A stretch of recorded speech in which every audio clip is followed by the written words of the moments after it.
नील नदी के किनारे मिस्र की धरती पर, जहां विशाल पिरामिड आकाश को छूते हैं, वहां क्लियोपेट्रा नामक एक राजकुमारी का जन्म हुआ। वह कोई साधारण बच्ची नहीं थी, बल्कि एक ऐसी राजकुमारी थी जिसे प्राचीन मिस्र का अंतिम फिरौन बनना तय था। क्लियोपेट्रा ऊंचे स्तंभों और भव्य हॉल वाले महल में पली बड़ी। वह एक जिज्ञासु बच्ची थी, जिसे हमेशा सीखने की ललक रहती थी। कम उम्र से ही उसने विज्ञान, राजनीति और भाषाओं जैसे कई विषयों का अध्ययन किया। क्लियोपेट्रा केवल रानी बनना नहीं सीख रही थी, वह पुरुषों के शासन वाली दुनिया में एक नेता बनने की तैयारी कर रही थी। जब क्लियोपेट्रा एक युवा महिला बनी, तो वह अपने तीक्ष्ण दिमाग और आकर्षक व्यक्तित्व के लिए जानी जाने लगी। वह कई भाषाएं बोल सकती थी और दुनिया भर के राजदूतों के साथ संवाद कर सकती थी।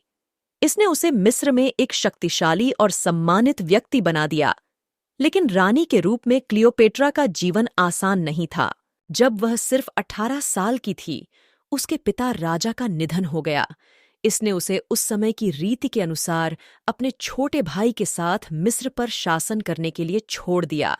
लेकिन क्लियोपेट्रा सिर्फ उसी शासक बनना चाहती थी जिसके कारण सत्ता के लिए एक बड़ा संघर्ष हुआ।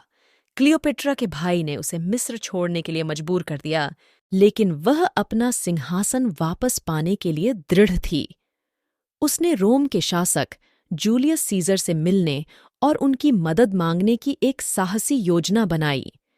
क्लियोपेट्रा गुप्त रूप से एक कालीन में लिपटी सीजर के महल में दाखिल हुई और जब इसे हटाया गया तो वह उसके सामने आई।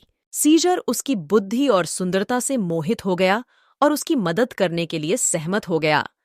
सीजर के समर्थन से क्लियोपेट्रा ने अपना सिंहासन वापस ले लिया, लेकिन सीजर की दुखद हत्या के बाद क्लियोपेट्रा खुद को एक और राजनीतिक संघर्ष के बीच में पाया। उसने फिर एक अन्य रोमन नेता मार्क एंटनी के साथ गठबंधन किया। उनकी साझेदारी सिर्फ राजनीतिक नहीं थी, वे गहराई से प्यार में पड़ गए। साथ में क्लियोपेट्रा और मार्क एंटनी ने एक महान साम्राज्य बनाने का सपना देखा, लेकिन उनकी योजनाओं ने एक अन्य शक्तिशाली रोमन नेता ऑक्टेवियन को नाराज कर दिया।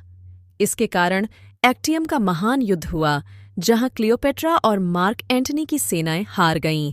यह जानते हुए कि वह ऑक्टेवियन के खिलाफ जीत नहीं सकती, क्लियोपेट्रा ने अपना जीवन समाप्त करने का फैसला किया।